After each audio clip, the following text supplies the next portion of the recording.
Okay, good afternoon, one and all. Good afternoon, folks. Hopefully you are well. Let's have a look. Quick sound check, audio check, video check. Make sure I'm coming through okay.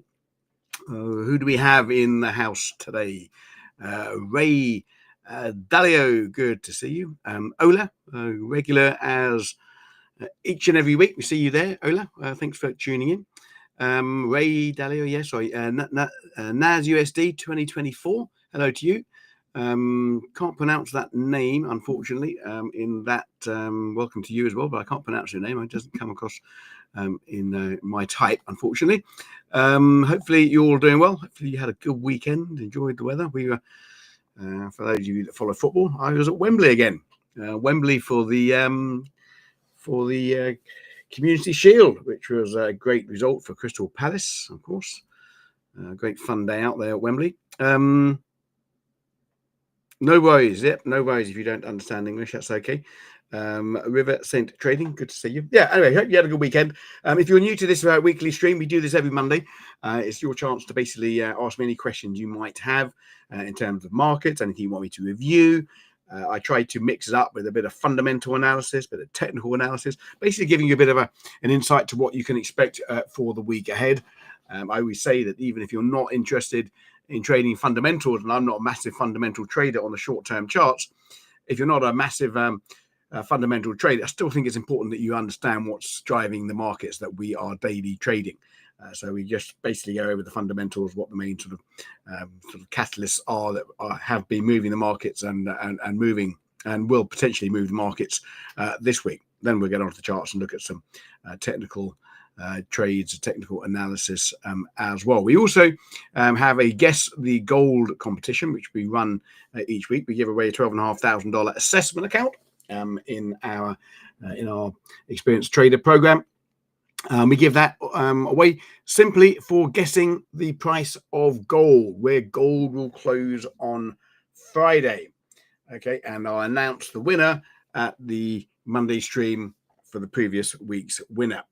So basically, we're looking at gold, and we're not affiliated at all with this broker platform, but I'm basically just using the first one that turns up when I type in XAU USD. This is where basically gold closed last week. My prediction was 3415. We've put my little prediction in there as well. Some of you follow it. You shouldn't do, because I don't know any more than you. It actually closed at 3397. 3397 on Friday. So I was 18 bucks out. Not too bad. Gold under pressure at the moment, as you can see. Gold's under pressure because we've got slightly stronger dollar. We've also got, I don't know if it's relevant or not, but we've also got some tariff uncertainty with gold bars and all that. So they closed on Friday at 3397. We had quite a few quite close winners, or quite close entrants, I should say, not winners. Let's have a look here. So the winner came in with just $3 away, and the winner for this week's competition was Raham Monia. He came in at 3394, so just $3 away. Not a bad call there, Raham. Congratulations to you. So you have got yourself a $12,500 Experienced Trader evaluation, and I will now, or after the stream, I will send you out an email if you're not listening in. But of course, if you've ticked that box where you don't receive emails, well, you must be able to get the email. But there you are. So it's sometimes worth not while ticking that box. But there you are. So you'll get that sent to you. If you're listening in here now in the chat as well, then you can make yourself known to me. Right, so this week's competition, we'll open up now. I'll leave it open for a couple of, well, I'll leave it open to the bottom of the hour. Okay, I'll just pull up the form now, drop it in the chat. Okay, I know some of you don't speak the best mother tongue English, but I'll try and make this quite clear. Don't put your entries in the chat. That's all I'm saying. Don't put your entries in the chat. I will ignore it. Okay. I dropped in the Google form there. Okay. So get your entrance in there. Guessing gold for 6 p.m. on Friday the 15th of August, 5:59 p.m. So where it closes on Friday, right? And you got the chance to win a $12,500 assessment account. What do I think? Well, what do I think? I personally think gold's going to be under a little bit of pressure this week. And I think the pressure that you've seen starting off this week, maybe, I don't know if this is to do with, but I think it is to do with the fact that there's potential for them to, for the tariffs to extend into gold bars, and the uncertainty around the tariffs is making gold price, whether it's right or wrong, I don't know, but it's making gold come under a little bit of pressure. Okay.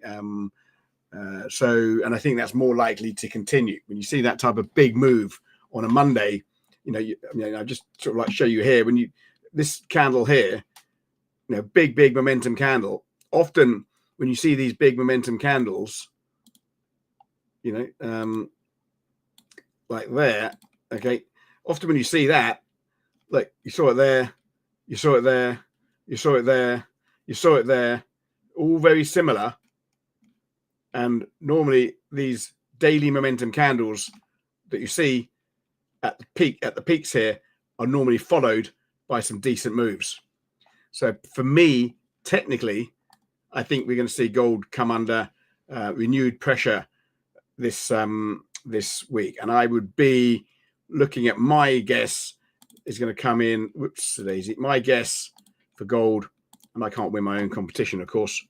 But I would look to see gold maybe test this zone 3.3. I'm going to go 3.305. That is my guess for gold for this week. I'm just looking at some of the guesses coming in. Uchina Nelson, you're pretty close to me. Yeah, we've got a lot of you are going higher. I can tell you, a lot of you are going higher today. Phil, no, Phil's no, he's coming. No, that's right. Phil's coming in for unchanged, pretty much.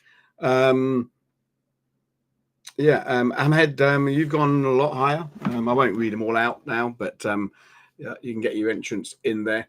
Yeah, it's anyone's guess, but I think the bias is for gold to trade lower for this week. So I'll leave that there until Friday. I am actually going to be streaming on Friday, which is retail sales. I was humming and hawing whether I do CPI this week, which is out tomorrow. Important. I'll come to it in a second. Important date to release this week. Or retail sales on Friday, and I thought better maybe to do it Friday to space it out because I'm on today, and what I'm saying today won't be too much different, I don't think, than what I'll be saying tomorrow. On the CPI. So we're streaming at the end of the week, although of course gold will still be open, but we'll have a clue there at that stage who's looking good, because it'll just be a few hours before it actually closes. Okay, so there you are. All right, let's have a look at then this week. As always, this is meant for education and, well, you be the judge. Entertainment purposes, that's up to you, whether you think it's entertainment or not. Do not take this as investment advice. We're all grown-ups in here. I'm giving you my opinions on things. I'm giving you my opinions on price direction, but it's not a trading, signal service. What I say is just as much chance as being wrong as it is being right. Trading is not about being wrong or being right on a particular call. Trading, for any of you that know experience trading, it's not about one trade. It's not about one call. It's about what you do over the course of the week, month, and the year. One trade is irrelevant. If you're taking a trade on the back of what I say, you are no better than gambling. Talking about gambling, I did have 2-2 draw at full time and Palace to win on penalties yesterday. I had £10 on that and I won £115, which is quite a good bet, I thought. That's gambling, bit of fun. Didn't pay for my ticket though. I was in the posh seats. Jay Knox, you have to enter the competition on the form. I think you, of all people, should know that. I think I've told you that many times. The form above is where you enter your competition. So, Jeff, if you can enter yours, it won't count by leaving it there because I don't look at them all until Monday morning. Yes, got some good ones coming in. Everyone's yeah, there's a few ones coming in. Anyway, right, so let's have a look then at this week. So what happened last week? Biggest event, really, I think the biggest event last week was the Bank of England rate decision. They cut their interest rates by 25 points as widely expected. The split was expected to be something like 7-2, 7 voting for the split, 7 voting for the cut and 2 not, or actually 1 voting for a 50 basis point cut. But anyway, they came in at 5-4, and that really put a flame under the price of the sterling, value of sterling, because it basically means that the panel only just agreed to cut interest rates. Okay, that basically means there was quite a lot of dissent of the 9 panel members. That basically means 4 of them voted to keep rates unchanged. That basically means that next meeting and the subsequent meetings, they are less likely, in the market's opinion, to be rushing into any further cuts in the short term. So because of that, rates staying higher for longer in the UK, British pound went stronger. Okay, and you saw that indeed if you go to the momentum meter. This white line here is the British pound. Okay, it's been a pretty dull start to the day, start to the week, but the British pound, the white line, ramped higher on that announcement on Thursday, and it stayed pretty much up there since. Okay, it's coming down marginally at the moment because we're seeing a little bit of dollar strength, but the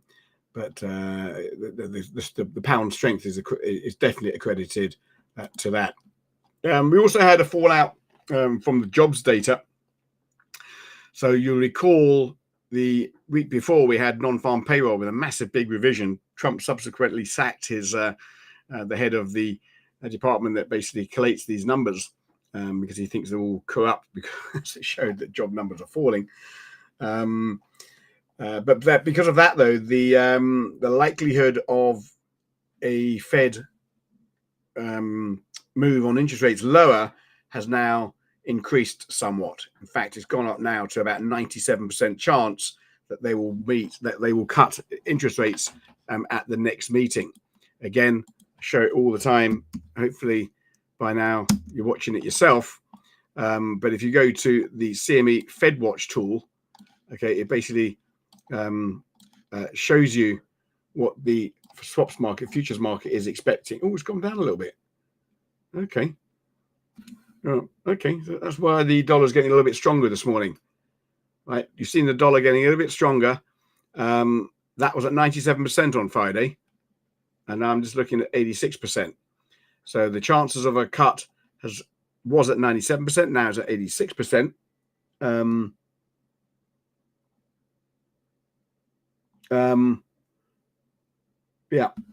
So, and that's supporting the dollar a little bit.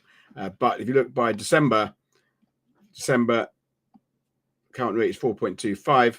The likelihood of it being down 0.5% cut, basically 2 more cuts, is basically at 86%, 87% actually.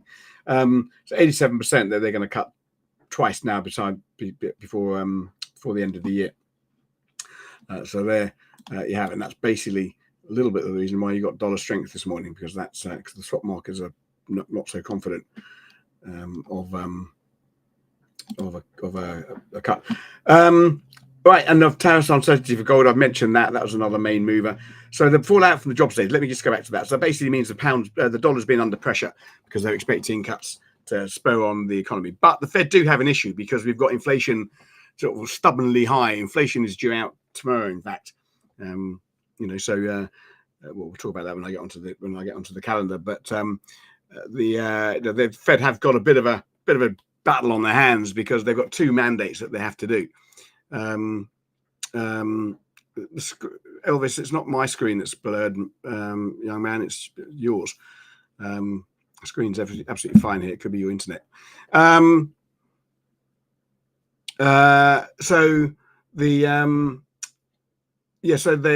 dual mandate is to get inflation down to 2% and have maximum employment. Well, at the moment you've got inflation stubbornly high.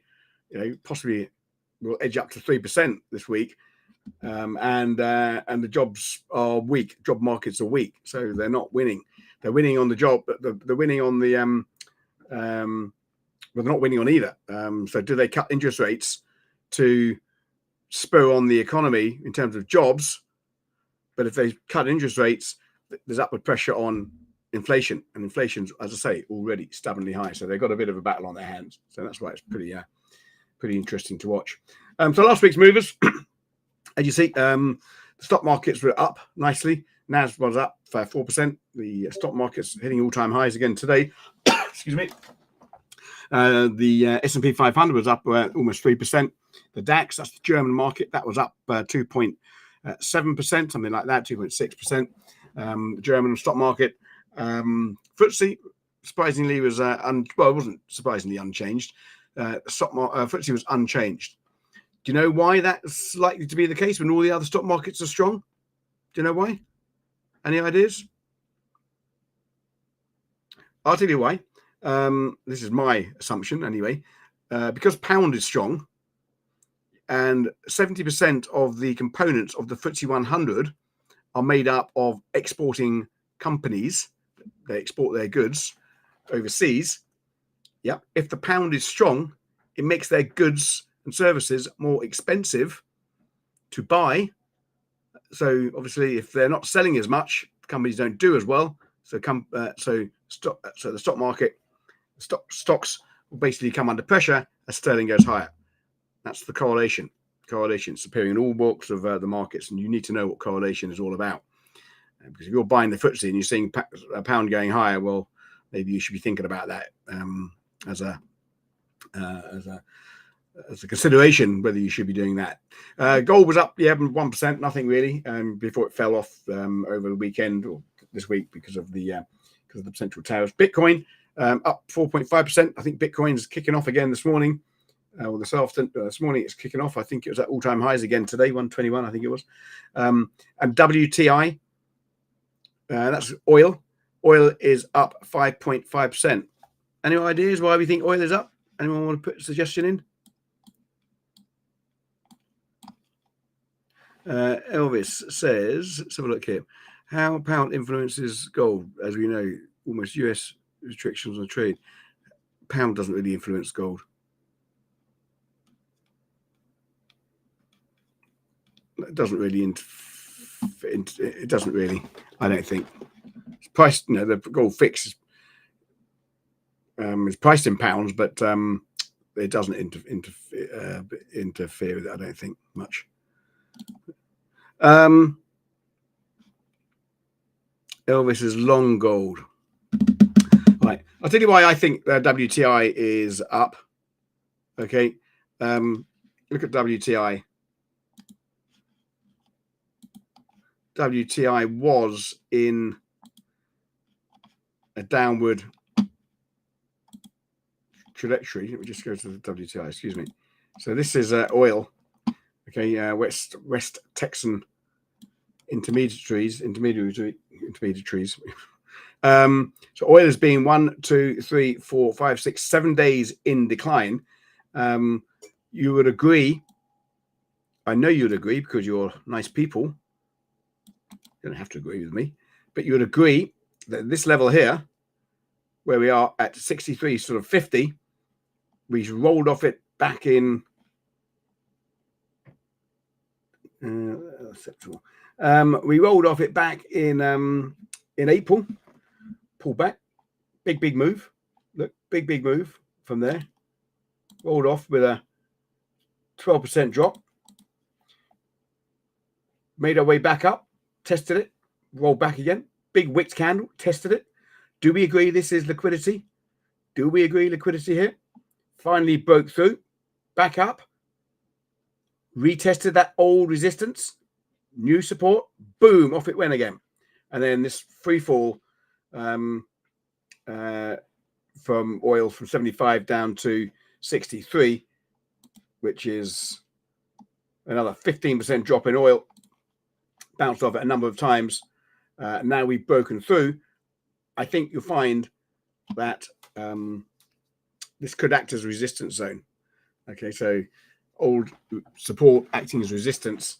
I've seen worse trades than selling gold here technically, selling oil here technically. I'll tell you what I think fundamentally. Fundamentals don't necessarily always agree with the technicals, and I'm more of a fundamental trader. I'd rather do what I see as happening rather than what I think should happen.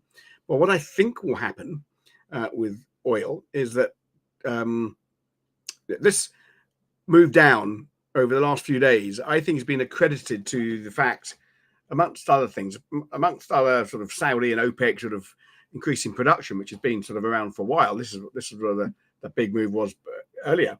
But this has been down to the fact that they think that Trump and Putin will come to some sort of deal over Ukraine on Friday when they're meeting. That will basically, if there is a peace deal or if there's a ceasefire, Russia, there may be lifting of sanctions against Russian oil. And if they lift the sanctions against Russian oil, then there's going to be more of a glut of oil. And that will obviously put pressure on the price. So I think fundamentally, it should trade low. But here's what I'm thinking. I'm thinking there won't be any peace deal on Friday. I'm thinking that I think Putin's personal opinion is he's tapping him along, all meeting in Alaska, and there won't be a peace deal. And that's going to make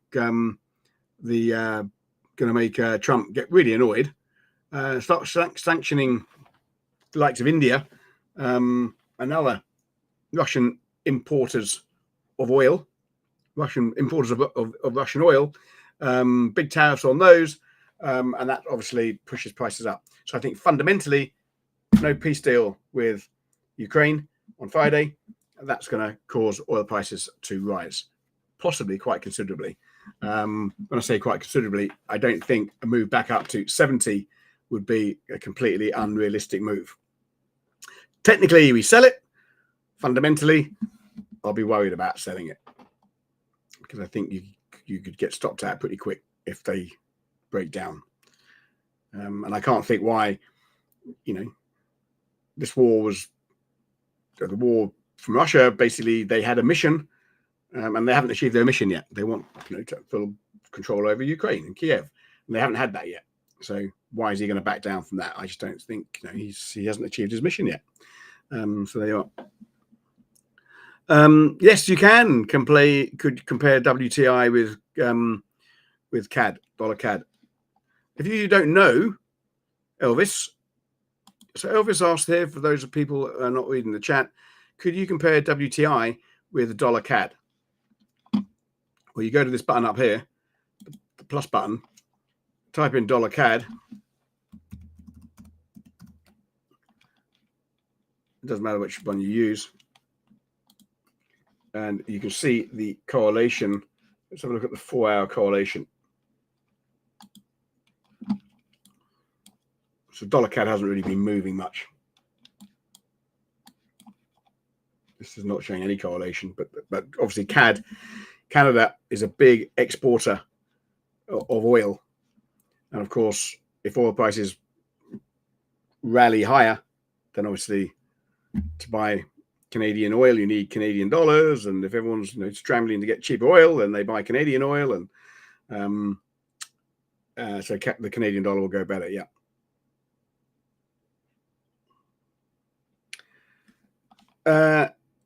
You entered 3400. Why didn't I win? Because you're not as close as the person that entered 3397, 3394.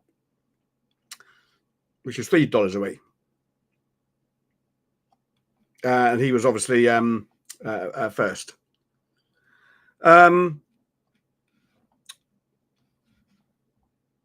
Right, let's have a look then at this economic calendar. Whoops, daisy. Let's have a look at the calendar here for the week ahead. Nothing on today. Tomorrow, overnight, we have got the Reserve Bank of Australia. That's their cash rate decision. They are expected to cut their interest rates to 3.6% from 3.85%. The Canadian dollar, sorry, I beg your pardon, the Australian dollar is quite strong at the moment. And that's in spite of the fact that the markets are pricing in a rate cut. Listen out for the press conference if you're so inclined to see about the forward guidance. Are they likely to continue on their cutting cycle? Again, if you trade the Australian currency overnight, obviously different time zone than us, you need to be aware of that, even if you're not trading. The announcement, if you've got positions in Australian dollar, be aware that over these announcements, liquidity tends to dry up, and you could end up just getting stopped out on the spread. So be aware of that, even if you're not trading the actual announcement. And tomorrow, as I say, we've got core CPI. This should be This should be up 0.3%, not 3.5. So we're seeing upward pressure on the screen's gone all wrong. We're seeing upward pressure on inflation prices. The year on year is expected to come in at 2.8 from 2.7.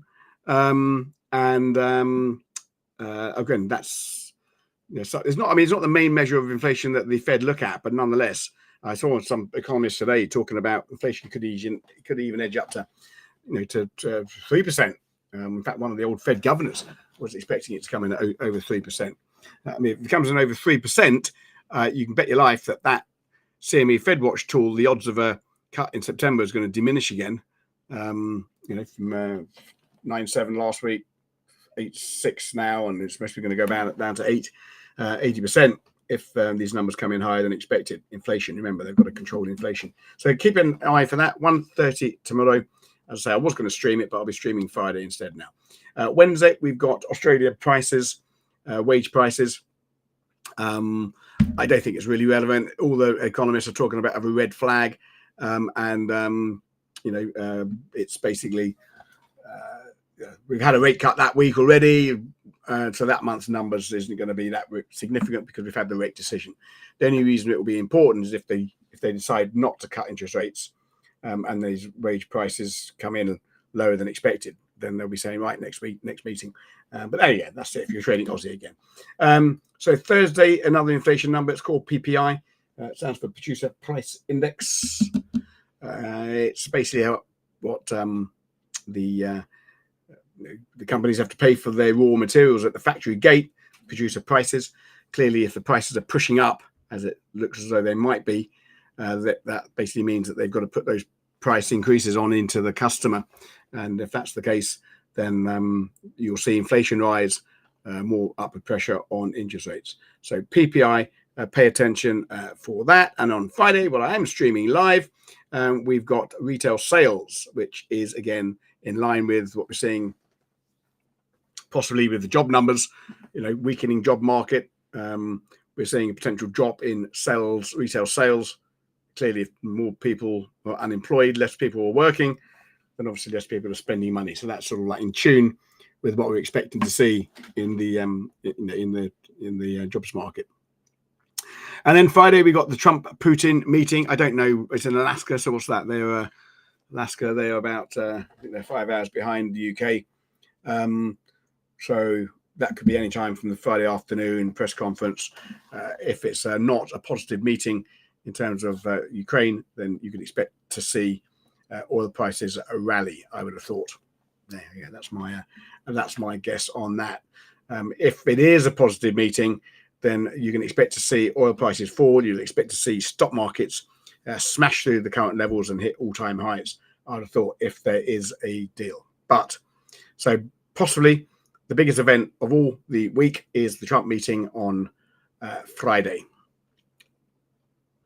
Right. Okay. Let's have a look at the markets. We've discussed gold and WTI coming in here. So we've discussed gold and WTI.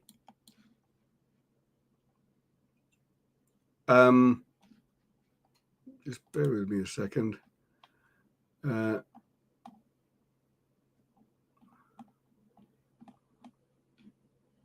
Okay, your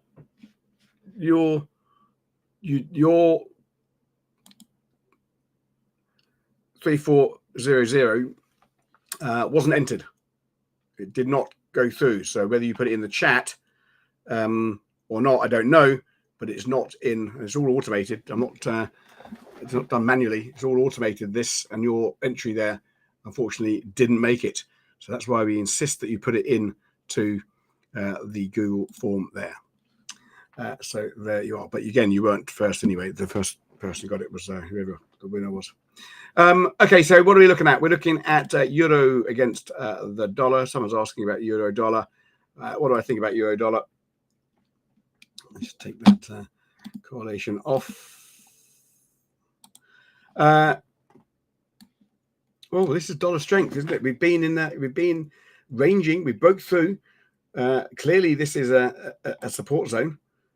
This is the support zone I think is being respected at the moment. I'm looking at the lows here, the high here, the low here. So this is like a zone. I prefer to drive zones. So dollar strength is pushing this higher at the moment. I think personally, it's I wouldn't be taking it through here, even if you get through this sort of like 116 level. I think 116 down to 115.50. You've got to get through all this as well. All this sort of, I would say, local support. I would say risk reward for this would be for the trend continuation with dollar weakness prevailing. With softer employment and so forth, the likelihood of cuts happening sooner rather than later. Trump's putting pressure on him again. I think the bias is only a bias. I haven't got a trade on. In fact, I don't have any trades on at all at the moment. But the bias will be this to find some support. Okay, I will tell you if you're trading my boomerang reversal strategy, that this is potential. I'd take it. Hit the high, pulls back. This high fails to take out the previous high. This here is a break of structure. So if you are selling here, and I will say time and time again, never sell into big support zones, never buy into big resistance zones. So I wouldn't take this trade, but that is the pattern that you look for. But for me, if I was to take the short is basically here. It stops above there to get a 1-to-1.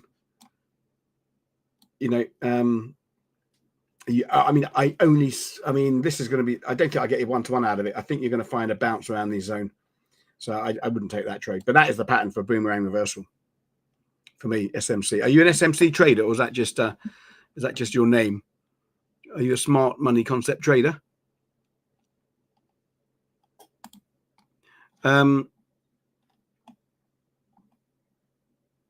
Right. So the momentum meter. What's this showing me? I'll tell you what this is showing me. It's showing me that the Swiss franc is still incredibly weak. Now, I did say to you last week, or a couple of weeks ago, again, my analysis, and it's not proving to be the case at the moment, but I did say to you a couple of weeks ago that obviously the Swiss franc, they've just been smacked with 39% tariffs from the US.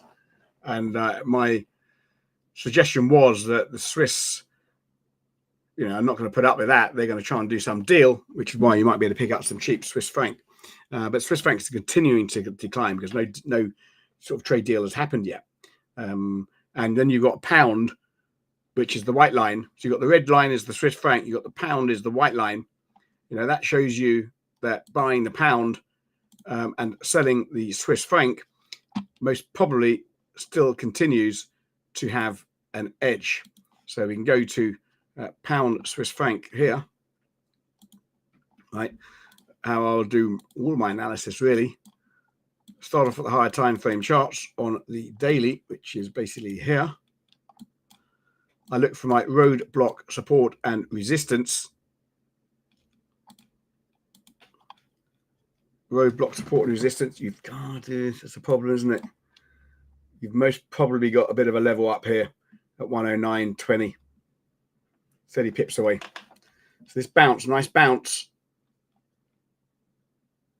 I'll be a little bit concerned about taking long trades, but if you're looking at the 1 hour for entry, you look for your entries, pull back to previous structure. Well, you had an entry there, you had that move, pulls back to the previous structure, which was there. So you should have been long there, stops there. So you should have been long this at 108.60. So you'd have been okay for now. But if this does pull back now to 109.66, that would be my fresh entry on here following the boomerang reversal. Boomerang trend continuation. Where is the swing low that led to that swing high? It's here. Okay, this here. So your stops are below 108.46. Only if you're trading this strategy. If you're not trading the boomerang trend, then you wouldn't be taking it. You'd just be ignoring this. We've got our roadblock resistance up there at 109.20. 109.20. Okay. So you have about 2.5 to 1. So you could take this trade on a pullback. You don't want to take it into resistance. So you can get a one-on-one on it.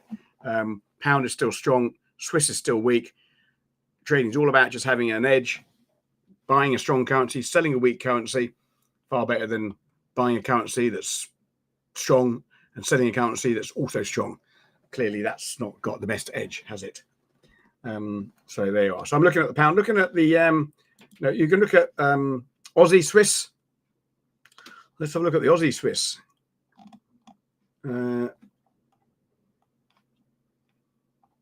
Where's the Aussie Swiss? There it is down there. Anything in the Aussie Swiss? Remember, you got the announcement out tonight on interest rates, but it's been a lovely little trending market. Yep, we've taken out fresh highs. Any roadblock resistance on the daily chart? I wouldn't have thought so. Not at the moment. Not until we get to either this level or that zone. So you've got 100 pips to play with. You had a boomerang. You had a boomerang reversal there. So we're still trading that long. Then you can drill down to the lower time frame charts to look for entries.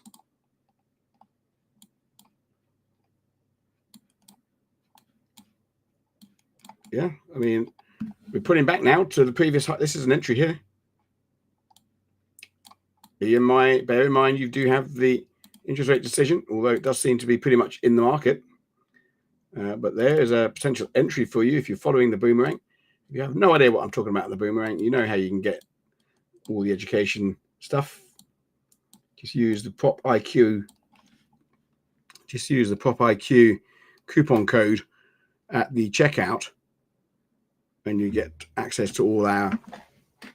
I think there's over 50 video lessons in there as well. Lots of trading tools as well. So you can get your hands on that if you want to use that coupon code at the checkout. I don't know why that's blue. Shouldn't be blue, should it? Not very nice looking, that is it?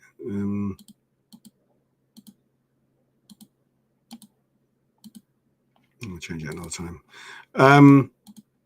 So yeah, okay. So yeah, I mean, Aussie Swiss, nice trendy market, no roadblock resistance, stops below the swing low. That will give you, well, I mean, you can, quite frankly, I mean, if Swiss wants to continue in its weakness and the pound stays stubbornly strong, you can keep this higher. You keep this all the way up to 54.20. 54.20 would take you up to, all the way up here. I think it's a decent risk reward little trade. That do not trade that unless you're following the boomerang strategies that I talk about.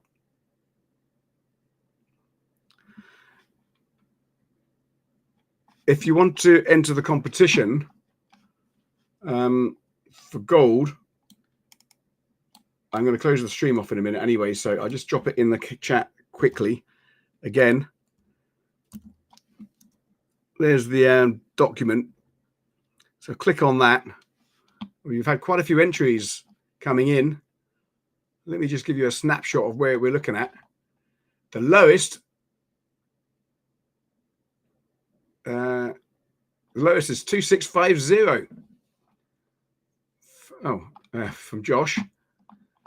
Wow. Oh, no, I'm looking at my one. I did a test one. I was testing the form. I put 2222. 2000. That's not me. It's not a guess.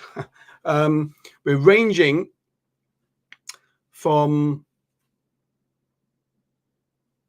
3,300. No, 2,200 is the lowest I've got so far. 2,200 is the lowest, and the highest 3.5, and the highest is 3.5. You know who you are. So get your guesses in.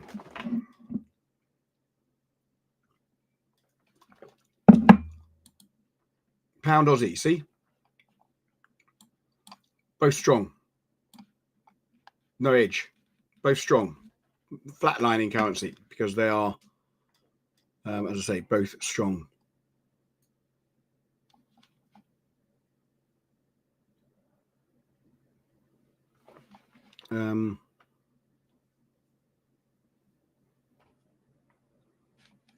What's this say?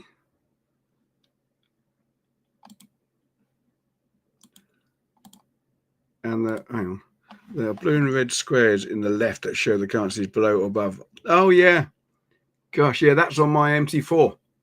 I've still got the source code for that many years ago.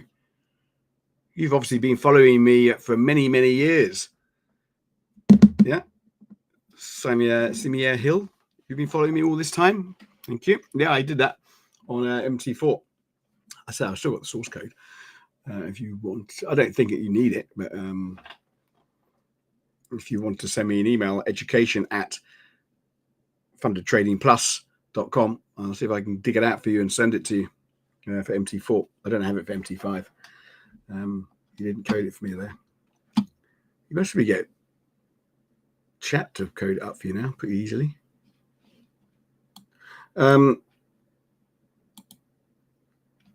Right. Okay, that's 45 minutes. I'm going to leave that there for now. You've got my views on oil. You've got my views on gold. You've got my views on dollar and the stock market. Well, you haven't got my views on the stock market. Stock markets, I think, are in for a bit of a rocky. I think they're going to trade higher this week, but I think they're going to be disappointed. I think they're going to be disappointed with the meeting on Friday, and I think you're going to see, although earnings have been quite strong, haven't they? I think they're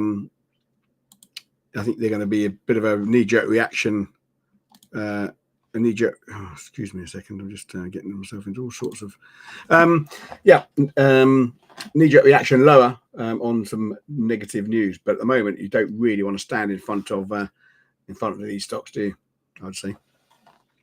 Right, folks. Kareem, that won't count. Okay, you need to get it on the form, which I'm closing now. I'll give you a couple of minutes, Kareem, if you're listening. You need to get it in there before I close the form in about 3 minutes' time after I close the stream. So thanks for tuning in. I'll be here on Friday.